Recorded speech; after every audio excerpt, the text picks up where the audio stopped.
I have tweaked things from when I first began the 80-20 to now, and we'll go through those.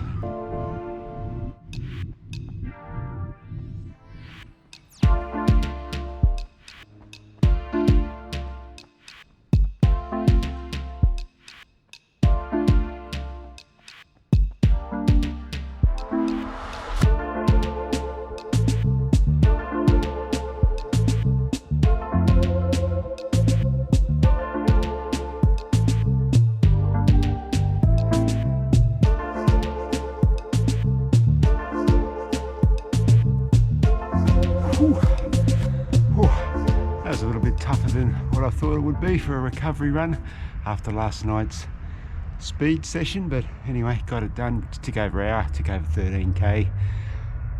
Anyway, hi guys, welcome back to the channel. Thanks for checking out this video. Had a comment on one of the recent videos about what my training block for the 80-20 looks like.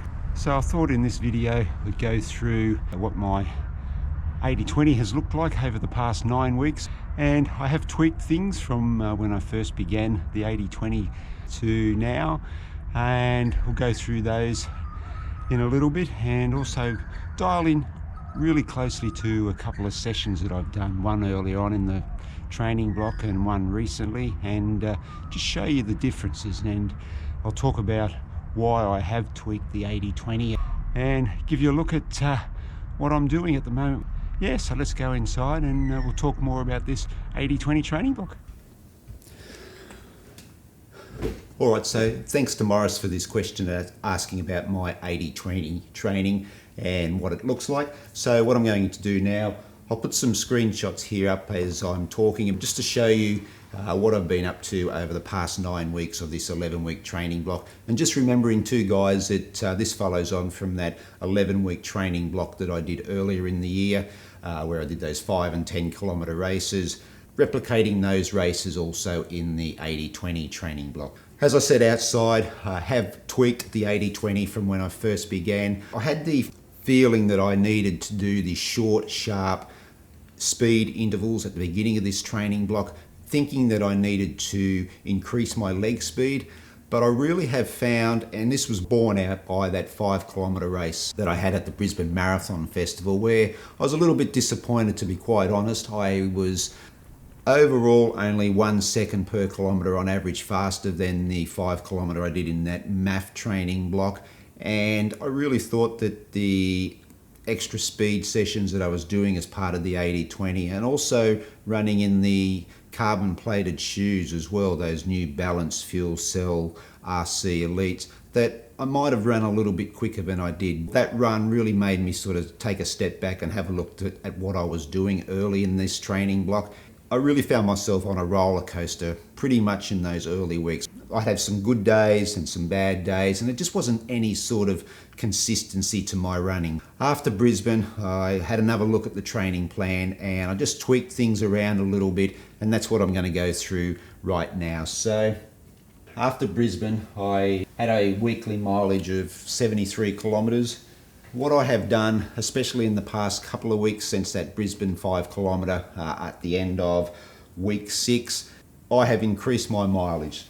So after the Brisbane 5k race here on June the 6th, my weekly mileage the week before, I had just touched 100k for the 2 previous weeks, and mainly that was just increasing the long runs on a Sunday and also the midweek runs, but I was still doing those short, sharp interval sessions, and I just don't think that my body was reacting quite the way that I would have liked to those sessions. So after Brisbane, I had a bit of a change of tact, and you can see here that I had a comfortable week back into the 100 kilometre range. I did throw in a tempo, and I will line this up with another tempo that I've done this week at the end of week 9, and you can just see the differences between the 2 tempos. I've also included a different type of interval session on a Tuesday. Instead of doing those short, sharp intervals where I was doing like 500s, 300s and 200s by a number of sets, or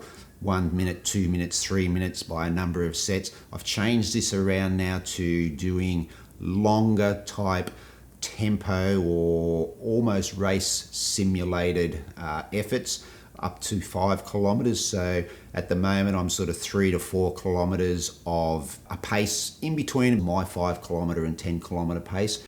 So that's about 15 minutes of effort, and then take a good recovery, and then I finish that session with 6 by 1 minute efforts on and off. All up I'm getting about 20 minutes of efforts. Now I'm going to show you also here a couple of sessions that I did very similar, running in same shoes, the RC Elites from New Balance, and you can just see from early in the 80-20 to now how much improvement I've made. And we'll also have a look at that tempo as well. And this tempo is only from week to week. Yeah, anyway, so let's just dive into those couple of sessions. And I'll also talk about my other 2 long runs that I do during the week. So let's look at this first speed session that I did early in the 80-20 training block. It was a 15-minute tempo. So I went through 407, 405, 403. So that's about an average of 404 for that 15-minute effort. Running in the New Balance RC Elites.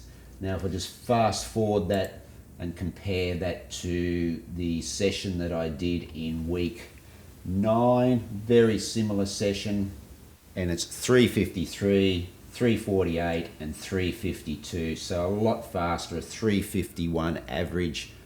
That just shows you that how I have rearranged or tweaked the program has actually started to show some really good benefits. And even that was in week 8, and now even in week 9, when I increased that effort to 4 kilometers, you can see here that it's 352, 352, 356 and 349, still around about that same sort of average, but finding the pace a lot more comfortable than what I did in that very initial 15-minute effort that I did in week 2. The second session I've been doing of the week is also a tempo 8 to 10 kilometers that I've been doing at my marathon PB pace. So that's around sub 410 per kilometer average pace. You can see here that the first one I did, this was incorporated into a run, so pretty much bang on that marathon pace for 8K.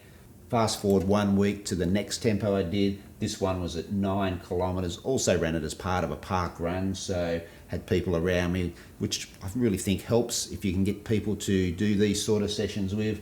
And if you have a look here, an overall average pace a lot quicker. And again, even just after 1 week between those 2 tempos, the second week felt really, really comfortable. So again, showing some really good improvements there since I've tweaked that 80-20 plan from the Brisbane 5K. The other 2 important sessions which I've tweaked as part of this plan since that Brisbane 5K has been my long run on a Sunday, and also my midweek long run where I'm now rolling over hills, 18 kilometres of hills for the past 2 weeks as well. I'm finding that these sessions combined with the speed sessions that I'm doing, my cardio for those faster paces has really improved. Early in the 80-20 I was struggling with holding a faster pace for long enough, but that Tuesday session that I've been doing, the speed session at that 5 to 10 kilometre race pace over 15 or so minutes, and also those on-off efforts as well, has really improved that. Coupled with the tempo that I've been doing, my second sort of speed session of the week, the long run and the hills have really brought about a change in my 80-20. So that's pretty much where I'm at with the 80-20. A couple of weeks now until that Gold Coast 10 kilometres. Just to go back over what I'm doing with my 80-20 at the moment, I'll go through the full week. Let's have a look here at week 9. Started on Monday. Grass recovery, nice and easy. This is something also that I've introduced into my recovery runs on a Monday. They're a really comfortable, easy pace. At the end of these recoveries now, I'm throwing in 4 strides, about 15 seconds, not flat out, just enough to, wake the legs up after the previous day's long run, and just to get a little bit of zip in them for the week, even for the next day's speed session. Tuesdays are that speed session where I'm doing up to 5 kilometres there at at a pace between 5 kilometres and 10 kilometre pace, plus those on-off efforts. So then Wednesdays is just another recovery day, somewhere around the hour mark. Normally get to around 12 or 13 kilometres. Thursday, I'm on the hills. That's my midweek long run. Try to pick a route that's as hilly as possible. Friday, staying very cruisy, somewhere around 50 minutes to an hour, so 10 to 12 kilometres again. Saturdays, park run day. This is now how I'm incorporating that tempo into it. So I'm running the first 5 kilometres, obviously with park run, and then continuing on to do 4 or 5 kilometres in tempo at my marathon PB pace, so that's sub 4:10. And then on Sundays, doing the long run, building up now. I'm into the 30 kilometre range for my long runs and increasing that as we go.